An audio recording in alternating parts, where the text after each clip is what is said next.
Reverend Cleave and Milton, brothers and sisters and friends, and I see some enemies.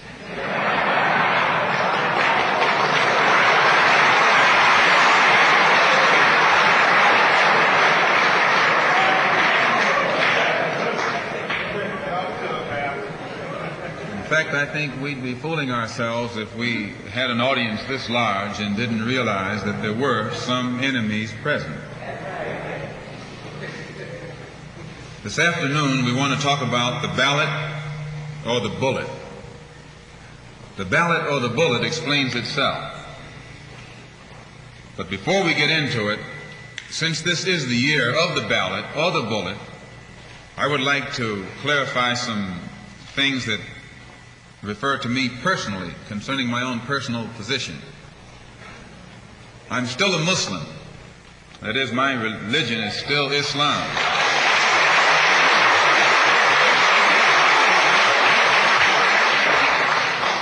My religion is still Islam.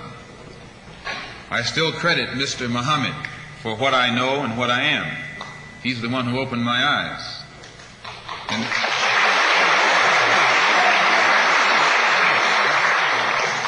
at present, I'm the minister of the newly founded Muslim Mosque Incorporated, which has its offices in the Teresa Hotel right in the heart of Harlem. That's the Black Belt in New York City.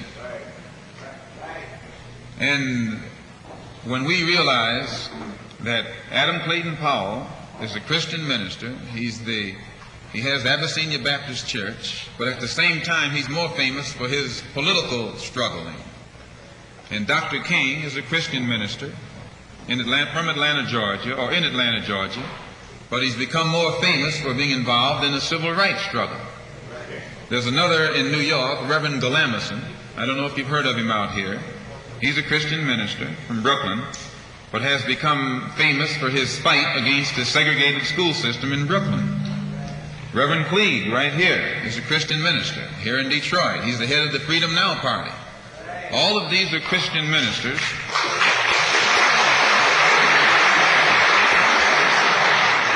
All of these are Christian ministers, but they don't come to us as Christian ministers. They come to us as fighters in some other category. I'm a Muslim minister. The same as they are Christian ministers, I'm a Muslim minister. And I don't believe in fighting today in any one front, but on all fronts.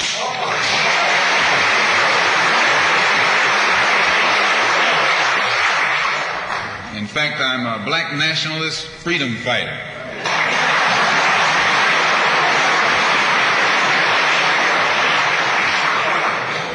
Islam is my religion, but I believe my religion is my personal business.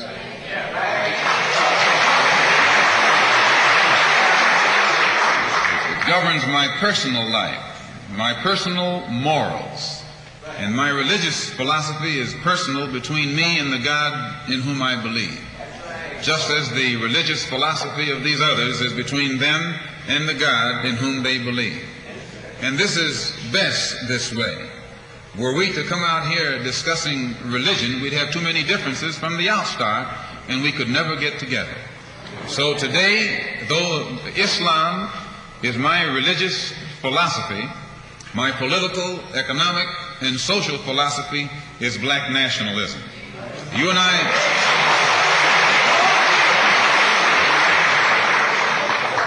As I say, if we bring up religion, we'll have differences, we'll have arguments, we'll never be able to get together.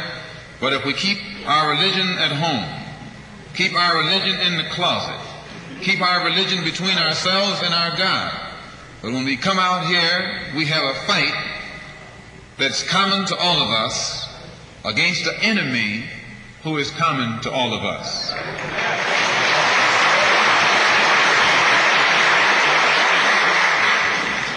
The political philosophy of black nationalism only means that the black man should control the politics and the politicians in his own community. The time when white people can come in our community, and get us to vote for them so that they can be our political leaders and tell us what to do and what not to do is long gone. Those days are over.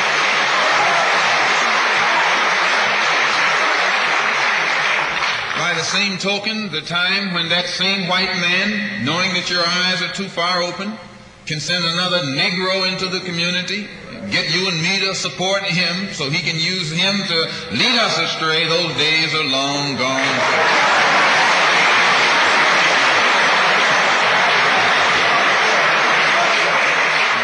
The political philosophy of black nationalism only means that if you and I are going to live in a black community, and that's where we're going to live, because as soon as you move into as soon as you move out of the black community into their community, it's mixed for a period of time, but they are gone, and you're right there all by yourself again.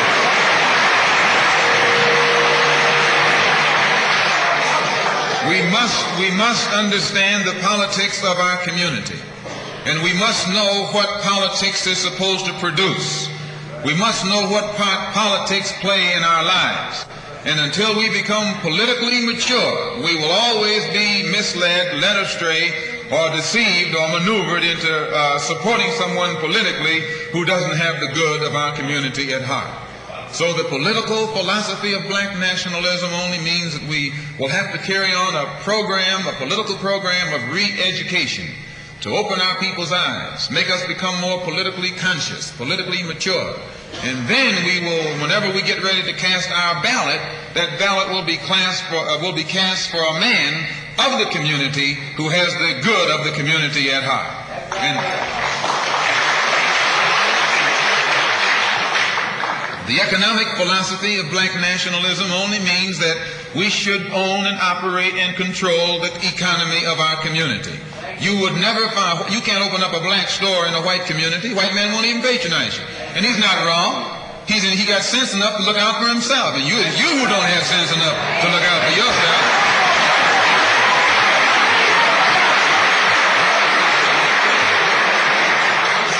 The white man is too intelligent to let someone else come and gain control of the economy of his community. But you will let anybody come in and control the economy of your community. Control the housing, control the education, control the jobs, control the businesses under the pretext that you want to integrate. No, you're out of your mind.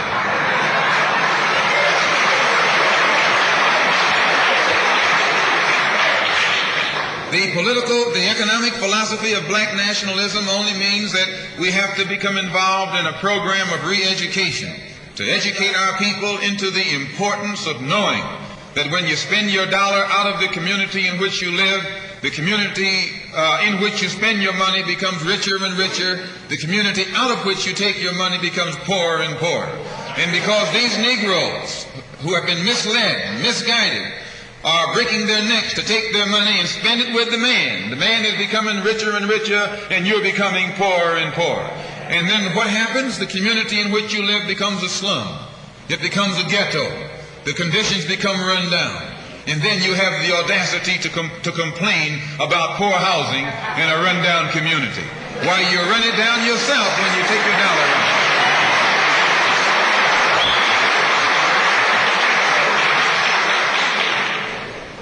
And you and I are in a double trap, because not only do we lose by taking our money someplace else and spending it, when we try and spend it in our own community, we're trapped because we haven't had sense enough to set up stores and control the businesses of our community. The man who's controlling the stores in our community is a man who doesn't look like we do. He's a man who doesn't even live in the community. So you and I, even when we try and spend our money in the block where we live or the area where we live, we're spending it with a man who, when the sun goes down, takes that basket full of money in another part of the town.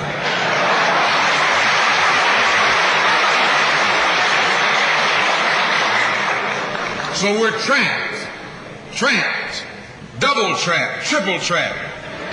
Anywhere we go, we find that we're trapped. And every kind of solution that someone comes up with is just another trap. But the political and economic philosophy of black nationalism, the economic philosophy of black nationalism shows our people the importance of setting up these little stores and developing them and expanding them into larger operations. Woolworth didn't start out big like they are today. They started out with a dime store and expanded and expanded and expanded until today they're all over the country and all over the world, and they're getting some of everybody's money. Now this, what you and I in General Motors, the same way, didn't start out like it is. It started out just a little rat race type operation, and it expanded and expanded until today it's where it is right now. And you and I have to make a start. And the best place to start is right in the community where we live.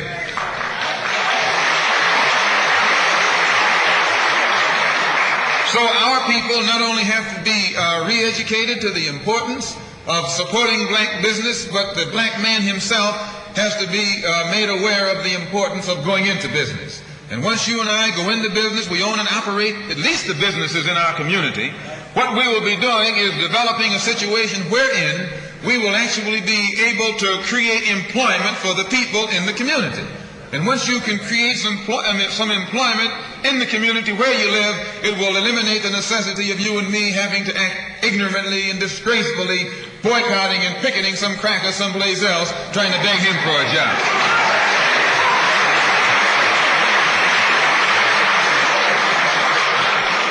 Anytime you have to rely upon your enemy for a job, you're in bad shape. And he is your enemy. Anytime, you wouldn't be in this country if some enemy hadn't kidnapped you and brought you here.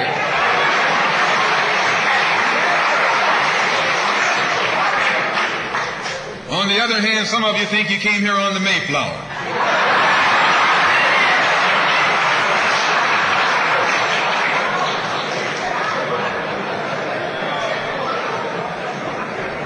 So as you can see, brothers and sisters, today, this afternoon, it's not our intention to discuss religion. We're going to forget religion. If we bring up religion, we'll be in an argument. And the best way to keep away from arguments and differences, as I said earlier, put your religion at home, in the closet. Keep it between you and your God. Because if it hasn't done anything more for you than it has, you need to forget it anyway.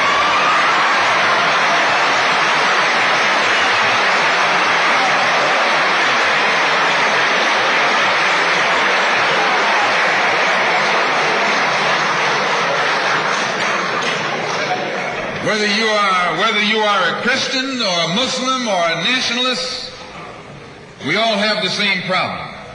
They don't hang you because you're a Baptist, they hang you because you're black.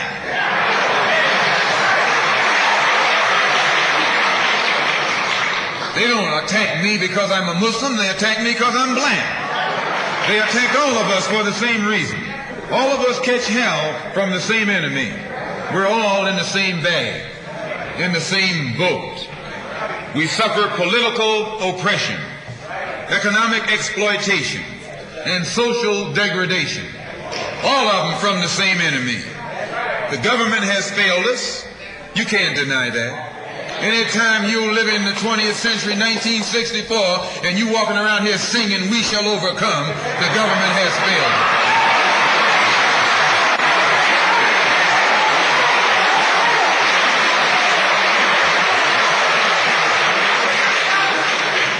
This is part of what's wrong with you. You do too much singing.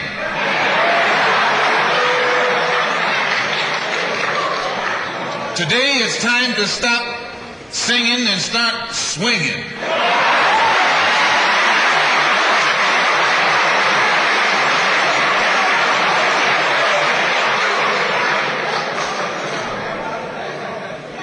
You can't sing up on freedom, but you can swing up on some freedom.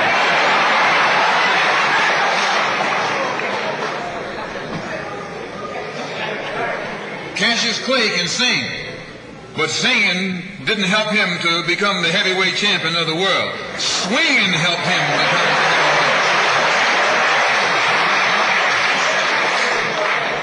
heavyweight. So this government has failed us. The government itself has failed us. And the white liberals who have been posing as our friends have failed us. And once we see that all these other sources to which we've turned have failed, we stop turning to them and turn to ourselves.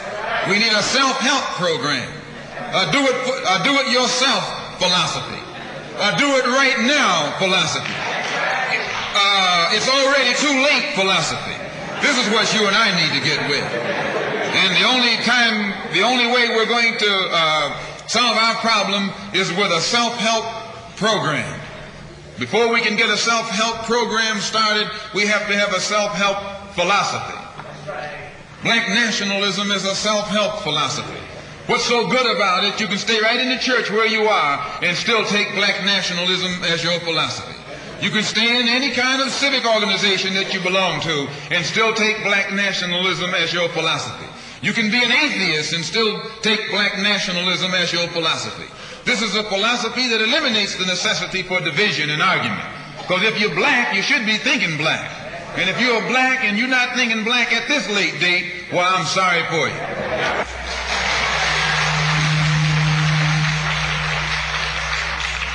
Once you change your philosophy, you change your thought pattern. Once you change your thought pattern, you change your attitude. Once you change your attitude, it changes your behavior pattern.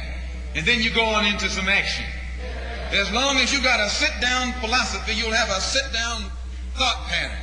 And as long as you think that old sit-down thought, you'll be in some kind of sit-down action. They'll have you sitting in everywhere. It's not so good to refer to what you're going to do as a sit-in.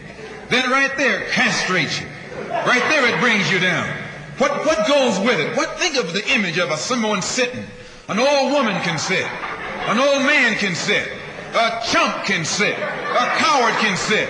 Anything can sit. Well, you and I have been sitting long enough, and it's time today for us to start doing some standing and some fighting to back that up.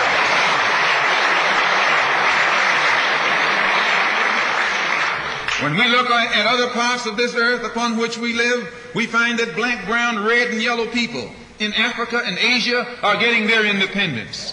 They're not getting it by singing, "We shall overcome." No, they're getting it through nationalism. It is nationalism that brought about the independence of the people in Asia. Every nation in Asia gained its independence through the philosophy of nationalism. Every nation on the African continent that has gotten its independence brought it about through the philosophy of nationalism. And it will take black nationalism to bring about the freedom of 22 million Afro-Americans here in this country, where we have suffered colonialism for the past 400 years.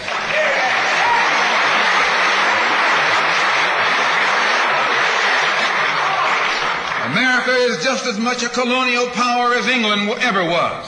America is just as much a colonial power as France ever was. In fact, America is more so a colonial power than they, because she's a hypocritical colonial power behind it.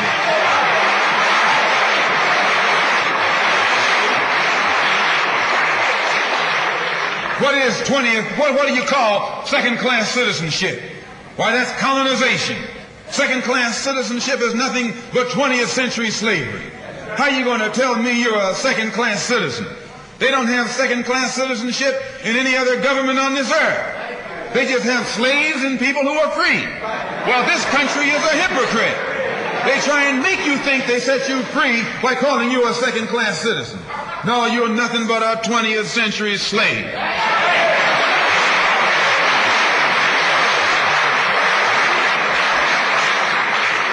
Just as it took nationalism to remove colonialism from Asia and Africa, it'll take black nationalism today to remove colonialism from the backs and the minds of 22 million Afro-Americans here in this country.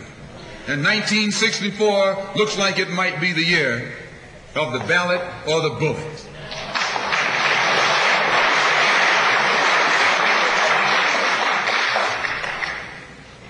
Why does it look like it might be the year of the ballot or the bullet?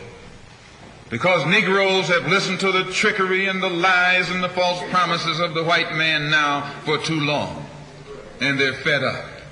They've become disenchanted. They've become disillusioned. They've become dissatisfied.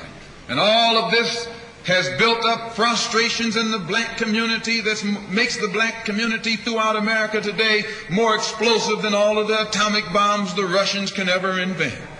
Whenever you got a racial powder keg sitting in your lap, you're in more trouble than if you had an atomic powder keg sitting in your lap. When a racial powder keg goes off, it doesn't care who it knocks out the way.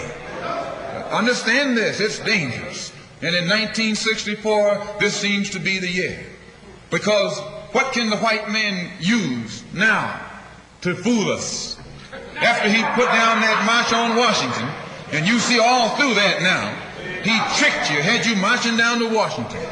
Yes, had you marching back and forth between the feet of a dead man named Lincoln and another dead man named George Washington, singing "We Shall Overcome."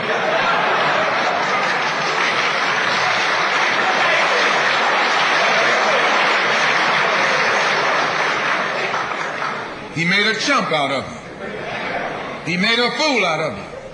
He made you think you were going somewhere, and you end up going nowhere but between Lincoln and Washington. So today our people are disillusioned. They've become disenchanted. They've become dissatisfied. And in their frustrations, they want action.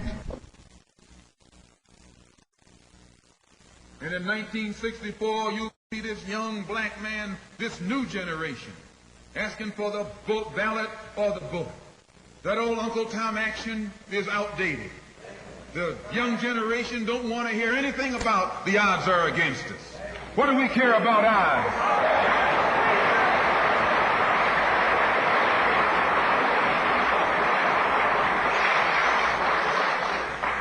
When this country here was first being founded, there were 13 colonies. The whites were colonized. They were fed up with this taxation without representation. So some of them stood up and said, liberty or death. Though I went to a white school over here in Mason, Michigan. The white man made the mistake of letting me read his history books. He made the mistake of teaching me that Patrick Henry was a patriot. And George Washington wasn't nothing nonviolent about old Pat or George Washington. Liberty or death was what brought about the freedom of whites in this country from the English.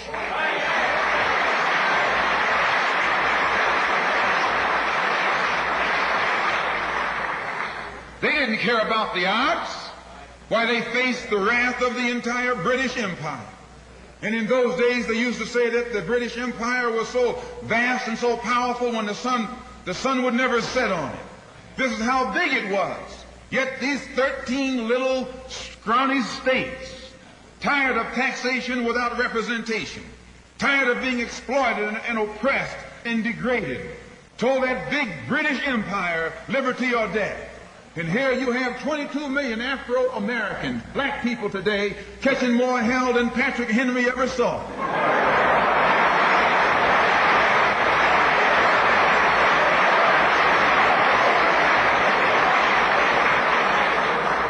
And I'm here to tell you, in case you don't know it, that you got a new generation of black people in this country who don't care anything whatsoever about odds. They don't want to hear you old Uncle Tom handkerchief heads talking about the odds. No.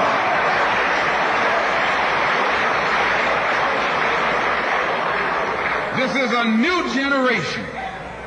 If they're going to draft these young black men and send them over to Korea or South Vietnam to face 800 million Chinese,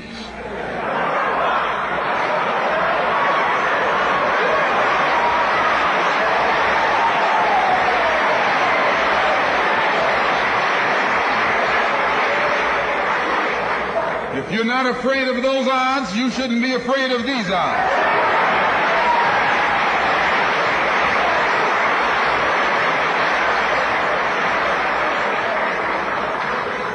Why does this loom to be such an explosive political year? Because this is the year of politics. This is the year when all of the white politicians are going to come into the Negro community. You never see them until election time. You can't find them until election time. They're going to come in with false promises. And as they make these false promises, they're going to feed our frustrations. And this will only serve to make matters worse. I'm no politician. I'm not even a student of politics. I'm not a Republican, nor a Democrat, nor an American, and got sense enough to know it.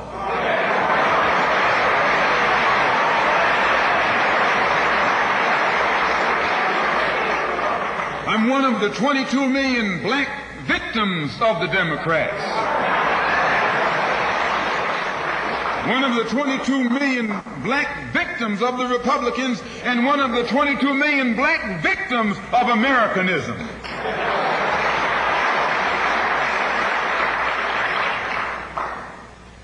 And when I speak, I don't speak as a Democrat or a Republican, nor an American. I speak as a victim of America's so-called democracy. You and I have never seen democracy. All we've seen is hypocrisy.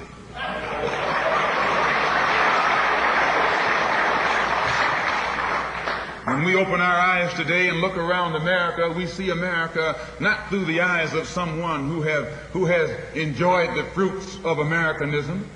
We see America through the eyes of someone who has been the victim of Americanism. We don't see any American dream. We've experienced only the American nightmare. We haven't benefited from America's democracy. We've only suffered from America's hypocrisy. And the generation that's coming up now can see it and are not afraid to say it. If you go to jail, so what? If you're black, you were born in jail.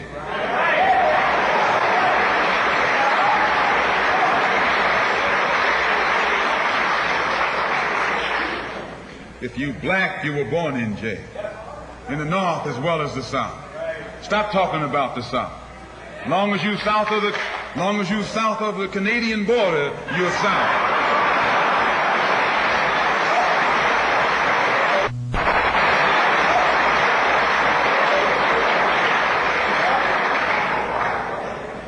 Don't call Governor Wallace a Dixie governor. Romney is a Dixie governor.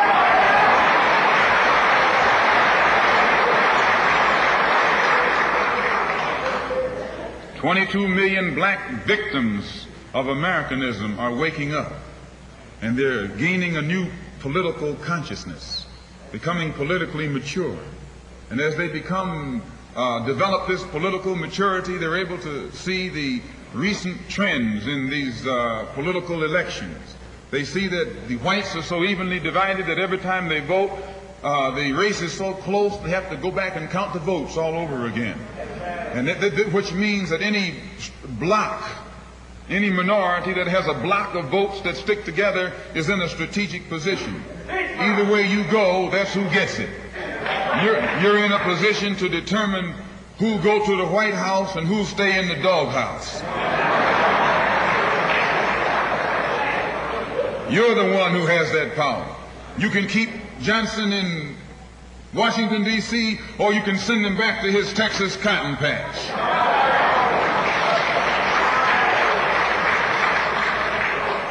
You're the one who sent Kennedy to Washington. You're the one who put the present Democratic administration in Washington, D.C. The whites were evenly divided. It was the fact that you threw 80% of your votes behind the Democrats that put the Democrats in the White House. When you see this, you can see that the Negro vote is the key factor. And despite the fact that you are in a position to be the determining factor, what do you get out of it? The Democrats have been in Washington, D.C. only because of the Negro vote. They've been down there 4 years. And all other legislation they wanted to bring up, they brought it up and gotten it out of the way, and now they bring up you. And now they bring up you. You put them first and they put you last. Because you're a chump.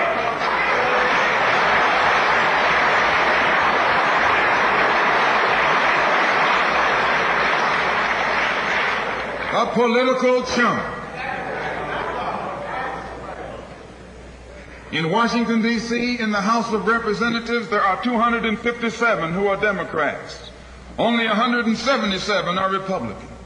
In the Senate, there are 67 Democrats. Only 33 are Republicans.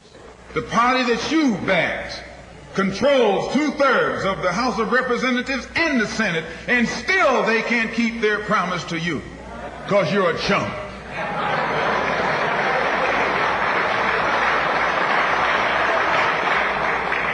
Anytime you throw your weight behind a political party that controls 2/3 of the government, and that party can't keep the promise that it made to you during election time, and you're dumb enough to walk around continuing to identify yourself with that party, you're not only a chump, but you're a traitor to your race.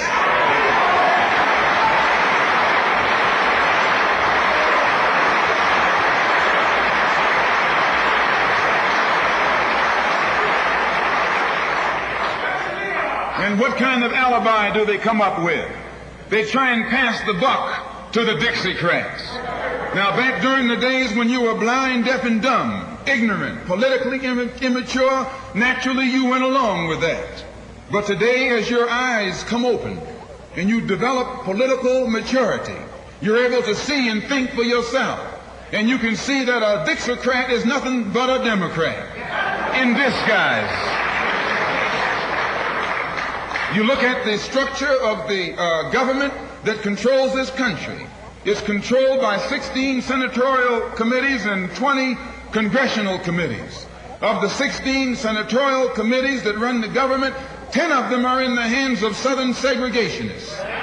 Of the 20 congressional committees that run the government, 12 of them are in the hands of Southern segregationists. And they're going to tell you and me that the South lost the war.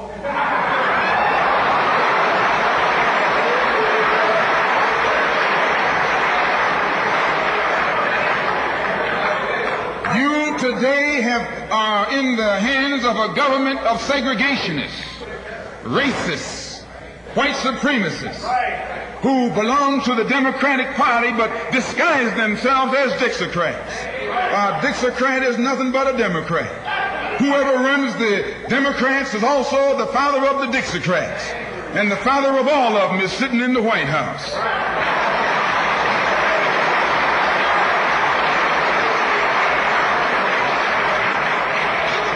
I say, and I say it again, you got a president who's nothing but a Southern segregationist.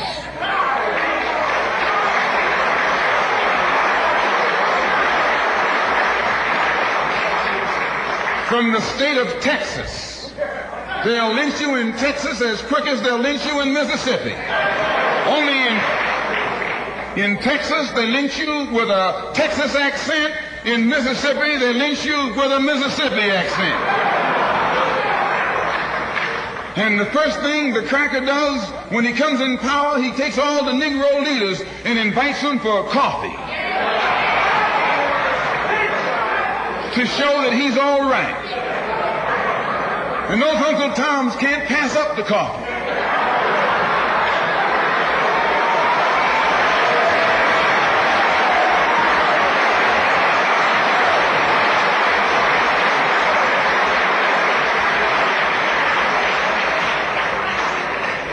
They come away from the coffee table telling you and me that this man is all right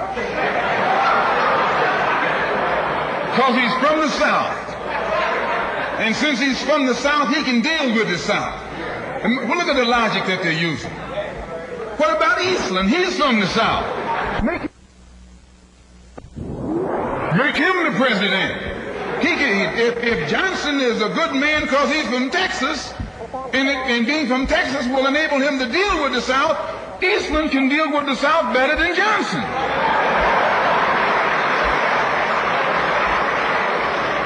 Oh, I say, you've been misled.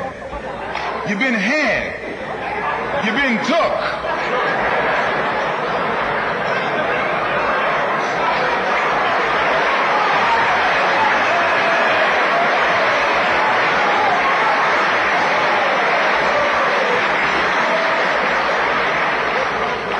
In Washington a couple of weeks ago while the senators were filibustering, and I noticed in the back of the Senate a huge map, and on this map it showed the distribution of Negroes in America.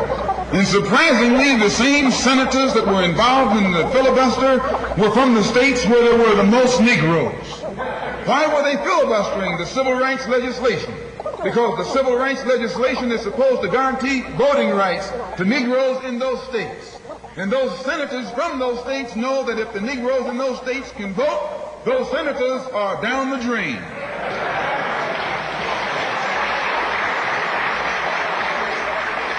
The representatives of those states go down the drain. And in the Constitution of this country, it has a stipulation wherein whenever the rights, the voting rights of people in a certain district are violated, then the representative who's from that particular district, according to the Constitution, is supposed to be expelled from the Congress. Now, if this particular aspect of the Constitution was enforced, why, you wouldn't have a cracker in Washington, D.C.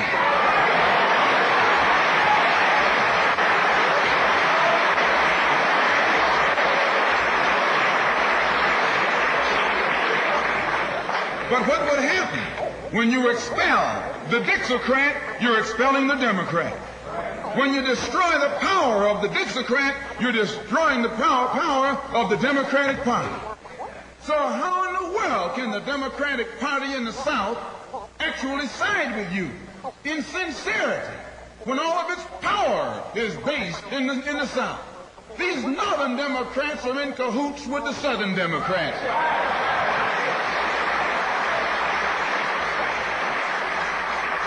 They're playing a giant con game, a political con game. You know how it goes. One of them comes to you and make believe he's for you. And he's in cahoots with the other one that's not for you. Why? Because neither one of them is for you. But they got to make you go with one of them or the other. So this is a con game. And this is what they've been doing with you and me all these years. First thing Johnson got off the plane when he became president, he asked, "Where's Dickie?" You know who Dickie is? Dickie is old Southern cracker Richard Russell. Look here. Yes. Lyndon B. Johnson's best friend is the one who is ahead, who's heading the forces that are filibustering civil rights legislation. You tell me, how in the hell is he going to be Johnson's best friend?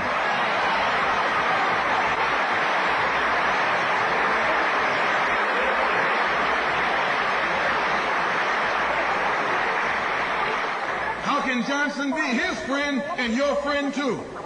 No, that man is too tricky, especially if his friend is still old Dickie.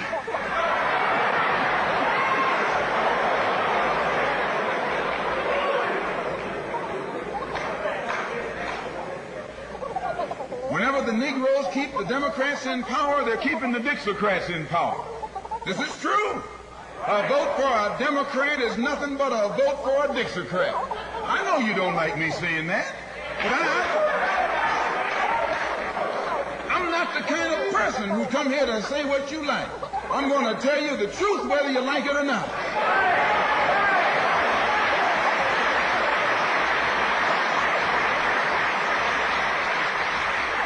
Up here in the North, you have the same thing.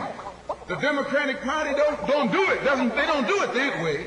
They got a thing that they call gerrymandering. They maneuver you out of power. Even though you can vote, they fix it so you're voting for nobody. They got you going and coming. In the South, they're outright political wolves. In the North, they're political foxes. A fox and a wolf are both canine. Both belong to the dog family.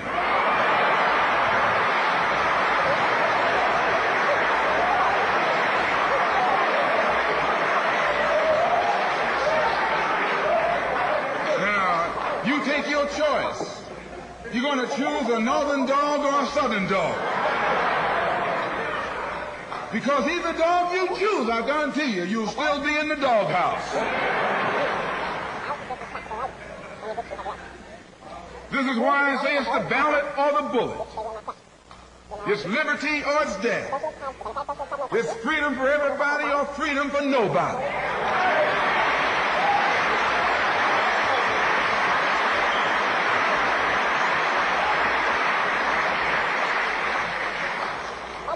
America today finds herself in a unique situation. Historically, revolutions are bloody. Oh, yes, they are. They have never had a bloodless revolution or a nonviolent revolution. That don't happen even in Hollywood.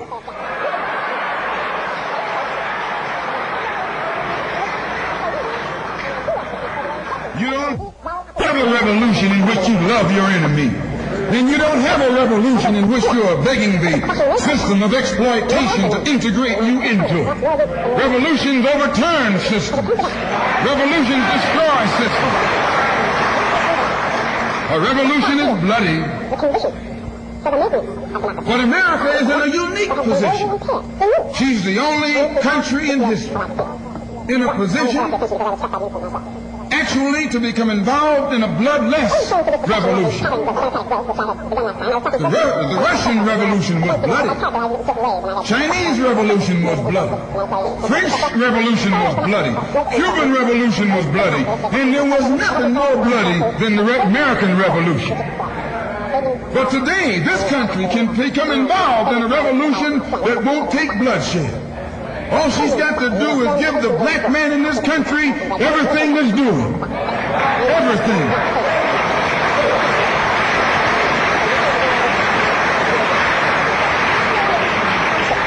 I hope that the white man can see this. Because if you don't see it, you're finished. If you don't see it, you're going to become involved in some action in which you don't have a chance.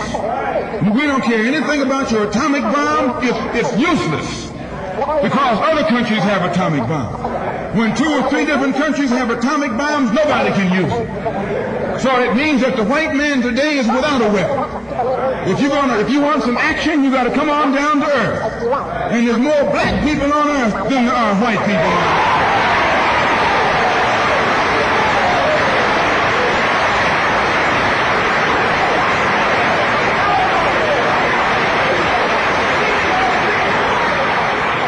I only got a couple more minutes. The white man can never win another war on the ground. His days of war victory, his days of background victory are over. Can I prove it? Yes. Take all the action that's going on this earth right now that he's involved in. Tell me where he's winning. Nowhere. Why some rice farmers, some rice eaters ran him out of Korea. Yes, they ran him out of Korea.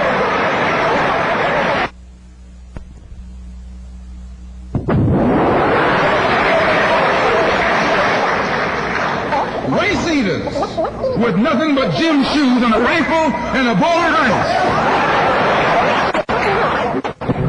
Took him and his tanks and his napalm and all that other action he's supposed to have and ran him across the Yalu. Why? Because the day that he can win on the ground is past. Up in French Indochina, those little peasants, rice growers, took on the might of the French army and ran all the Frenchmen. You remember Dien Bien Phu? No!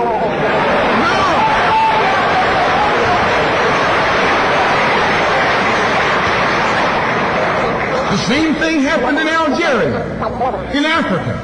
They didn't have anything but a rifle. The French had all these highly mechanized instruments of warfare, but they put some guerrilla action on them.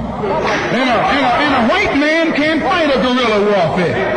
Guerrilla action takes heart, takes nerve, and he doesn't have that.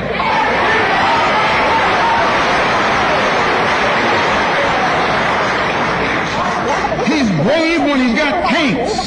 He's brave when he's got planes. He's brave when he's got bombs. He's brave when he got a whole lot of company along with him. But you take that little man from Africa and Asia, turn him loose in the woods with a blade. With a blade. That's all he needs. All he needs is a blade. And when the sun comes down, goes down, and it's dark, it's even Steven.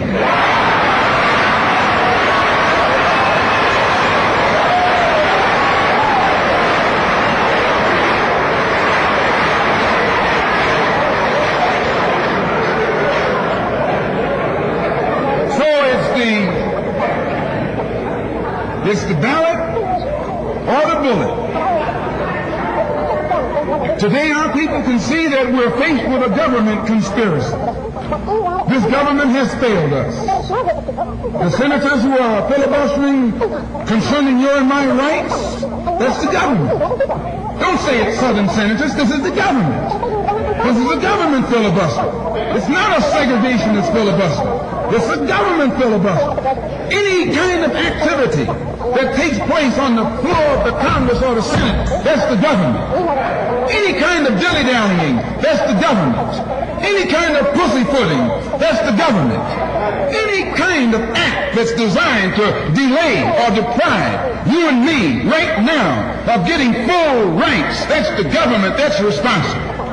And anytime you find the government involved in a conspiracy to violate the citizenship or the civil rights of a people in 1964, then you are wasting your time going to that government expecting redress. Instead, you have to take that government to the World Court and accuse it of genocide and all of the other crimes that it is guilty of today.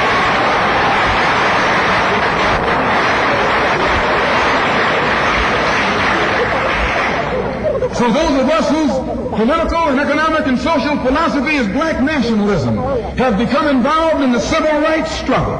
We have injected ourselves into the civil rights struggle, and we intend to expand it from the level of civil rights to the level of human rights. As long as you fight it on the level of civil rights, you're under Uncle Sam's jurisdiction. You're going to his court expecting him to correct the problem. He created the problem. He's the criminal. You don't take your case to the criminal, you take your criminal to court.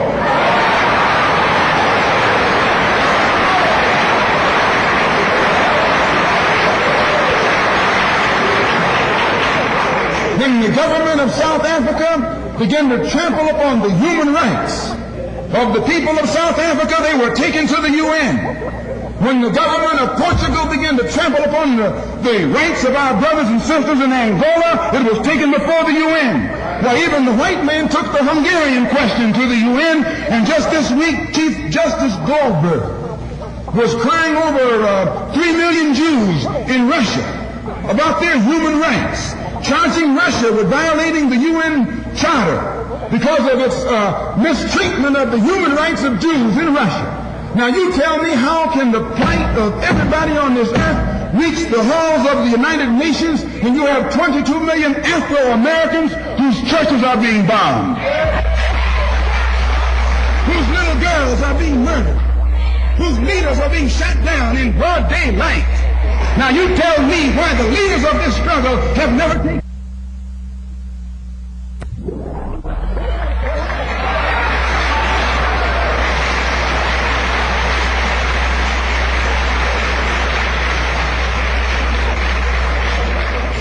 So our next move is to take the entire civil rights struggle problem into the United Nations and let the world see that Uncle Sam is guilty of violating the human rights of 22 million Afro-Americans right down to the year 1964, and still has the audacity or the nerve to stand up and represent himself as the leader of the free world.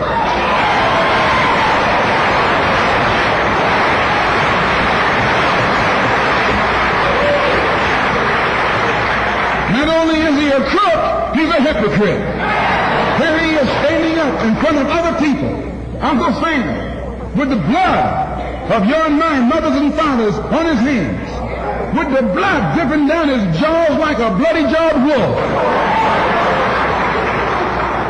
and still got the nerve to point his finger at other countries. In 1964, you can't even get civil rights legislation. And this man has got the nerve to stand up and talk about South Africa, or talk about Nazi Germany, or talk about Portugal. No more days like those.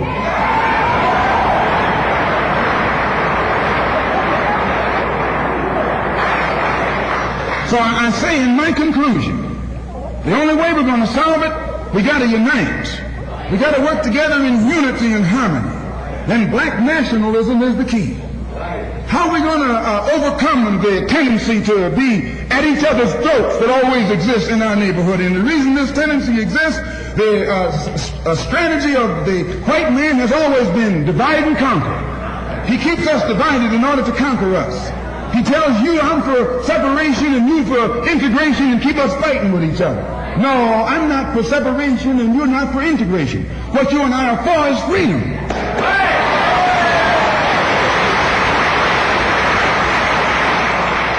Only you think that integration will get you freedom. I think separation will get me freedom. We both got the same objective. We just got different ways of getting at it.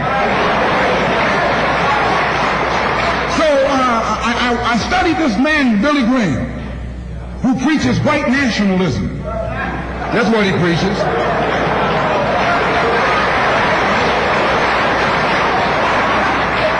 I say that's what he preaches. The whole church structure in this country is white nationalism. You go inside a white church, that's what they're preaching, white nationalism. They got Jesus white, Mary white, God white, everybody white. That's white nationalism.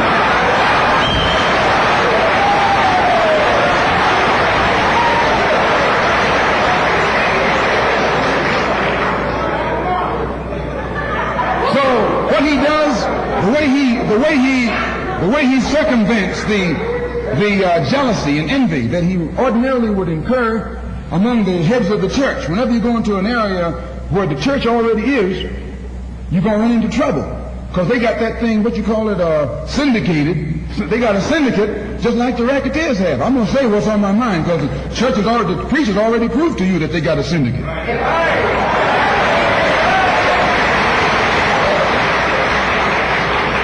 And when you're out in the rackets, whenever you get in another man's territory, you know, they gang up on you. And that's the same way with you. You run into the same thing. So how Billy Graham gets around that, instead of going into somebody else's territory like he's going to start a new church, he doesn't try and start a church. He just goes in preaching Christ.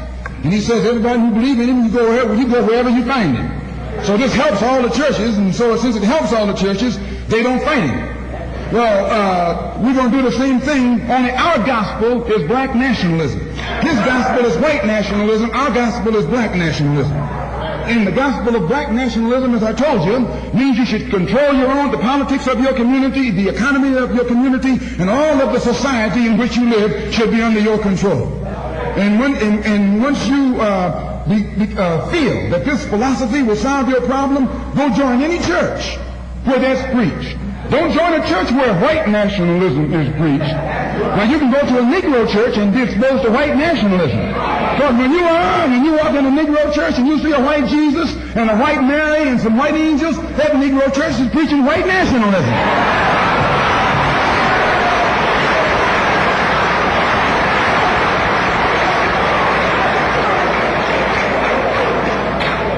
When you go to a church and you see the pastor of that church with a philosophy and a program that's designed to bring black people together and elevate black people, join that church.